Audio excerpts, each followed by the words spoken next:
Good afternoon, welcome back to the channel. I hope তোমরা সবাই খুব ভালো আছো, আমরাও ভালো আছি। আজকে মাম্মামকে সঙ্গে করে নিয়ে আজকে ভিডিওটা স্টার্ট করছি। তবে আজকে খুব কম সময়ের জন্য তোমাদের সঙ্গে থাকবো, কারণ আমার কালকে যাচ্ছি বেড়াতে। কিন্তু আজকে আমার দুপুর এখন বাজে হচ্ছে 3:15, এখনও পর্যন্ত কালকে আমরা তখন ট্রেনে, তো এখনও পর্যন্ত কোনো রকম কোনো কিচ্ছু প্যাকিং হয়নি। কিচ্ছু নয়, একদম কিচ্ছু না। আমরা ব্যাগটা যে বার করবো সেটা পর্যন্ত নিয়ে নিই। একটু টুকটাক যাবো, 2-3 দিনের ট্যুর। তো কোথায় যাচ্ছি না যাচ্ছি সেটা পরবর্তী ব্লগে তোমরা জানতে পারবে, এখনই বলবো না। তো দেখতে থাকবে, আশা করছি ভিডিওটা ভালো লাগবে। ভালো লাগলে কিন্তু অবশ্যই কিন্তু সাবস্ক্রাইব করে দেবে।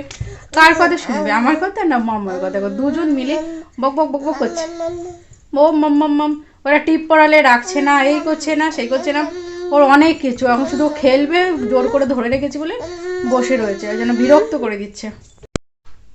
মাম্মাম হওয়ার আগে যখন আমি প্রেগনেন্ট ছিলাম না, সেই ঘুরেছি, তারপর অনেক দিন যাওয়াই হয়নি। তো বলছি সঞ্জীবকে যে চলো একটু ঘুরে আসি টুকটাক, কিন্তু ছোটো বাচ্চাকে নিয়েও আর যাওয়াটাও একটু সমস্যা হয়ে যাচ্ছে। আর সঞ্জীব নতুন বিজনেসটা শুরু করেছে। তোমরা জানো যে সঞ্জীব সার্ভিস করে, কিন্তু ওই বাবা যে এটা করতো বিজনেসটা, সেটা নতুন করে স্টার্ট করেছে, সেই জন্য ওর একটু অসুবিধা হচ্ছে। সেই জন্য আমি আমার বাড়ির দিক থেকেই যাচ্ছি একটু তো ঘুরতে বেরো করতে। তো এখন বললাম তোমাদের কিচ্ছু করছে না। আগে যতবার গেছি ততবারই কিন্তু আমি হয়তো 2-3 দিন আগে থাকতে ব্যাগটা গুছিয়েছি। মামা দাঁড়া, 2-3 দিন আগে থাকতে ব্যাগটা মোটামুটি গুছিয়ে নিয়েছি, কারণ আমি লিখে রাখতাম যখন যেটা মনে পড়তো টুকটাক কী নিতে হবে না হবে সবটা আমি কাগজের মধ্যে লিখে নিতাম। পুরো লেখানো হয়ে যেত, যখন বেরাতাম তখন একটু দাঁড়াও বাবা দাঁড়াও, যখন ব্যাগ গোছাতাম তখন ওই দেখে একদম রেডি হয়ে নিতাম, ওই কী কী লেখা আছে দেখে নিয়ে ব্যাগের মধ্যে প্যাক করে নিতাম। কিন্তু এবারে আমার কিচ্ছুই হয়নি, মাথাতেও নেই যে কি নেব না নেব। আর কালকে আমাদের 2:25 ট্রেন হাওড়া থেকে। ওই ব্যাগ গোছানোর চক্করে দেখবি আমাদের যাওয়া হবে না। দেখবি তুই এরকম বিরক্ত করবি, তো সবসময় বিরক্ত করবি, তোকে কেউ নেবেও না, কিচ্ছু করবে না। দেখো তোমাকে দেখছে, দেখো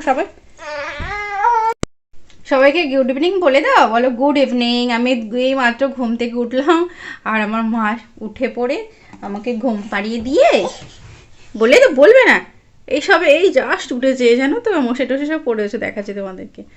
এই দেখো, ও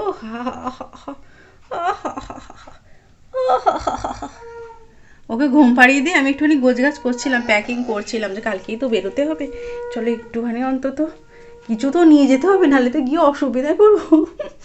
প্যাকিং না হলে তো যেতেও পারবো না মামা, তোমাকে নিয়ে আমি না হোক যে হোকভাবে বোন যাচ্ছে, ওরটা কিছু একটা পরে ম্যানেজ করে নিতে পারবো। তোমাকে কি করবো মা, তোমার জন্য তো একটু নিতে হবে। অমনি সাথে প্যাক উঠে পড়েছে। এই দেখো মশাইটা কেমন মেঝের মাঝখানে চোং হয়ে দাঁড়িয়ে রয়েছে। এই দেখো ঘুমাচ্ছিল এখান থেকে, আর মশাইটা মেঝের মাঝখানে চোং হয়ে পড়ে রয়েছে। আর ওখানে কয়েকটা দেখো একটুখানি গুছিয়ে রেখেছে মাম্মামের জামা প্যান্টগুলো। এবার ওষুধ নিতে হবে, মেডিসিন নিতে হবে, এই সমস্ত সব তো বাচ্চাদের লাগবে। চলো গুছিয়ে নিই।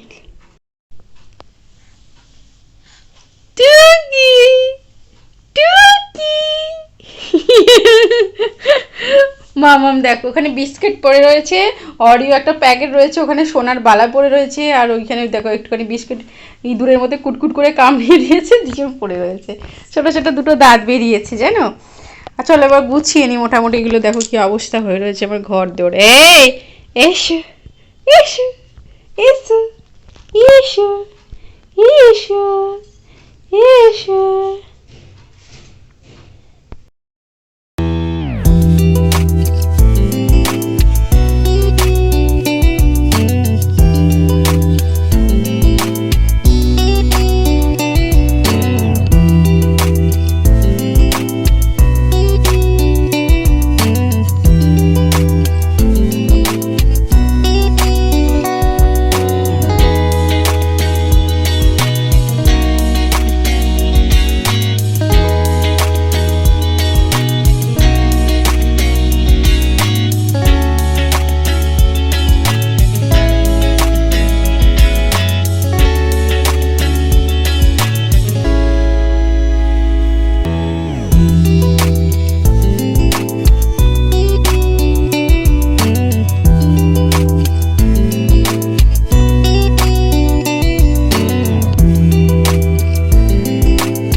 Good morning. আবার সকাল থেকে ভিডিওটা স্টার্ট করলাম।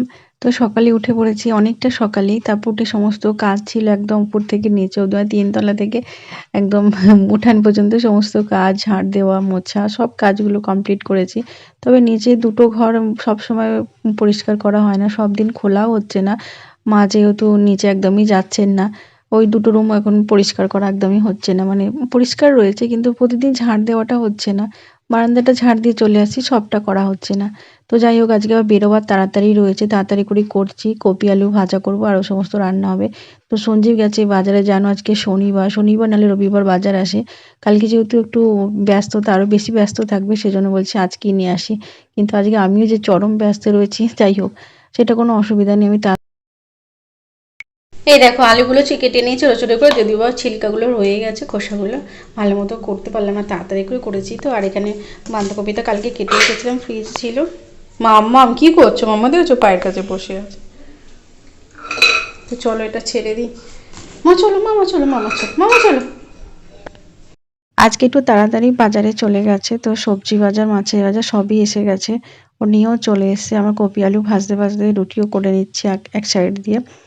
তো কপি আলুটা ঢাকা দিয়ে দিয়ে করবো, তো সেই জন্য রুটিটাও করতে পারবে।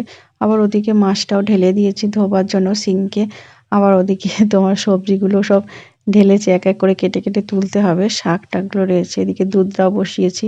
সব কাজ একসাথে করতে শুরু করেছি, মনে হচ্ছে যেন পাগল পাগল লাগছে।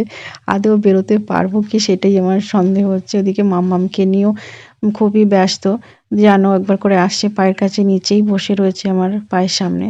তো ভিডিও এখানে এন্ড করে দিচ্ছি, আবার দেখা হচ্ছে নেক্সট টাইম। Bye bye.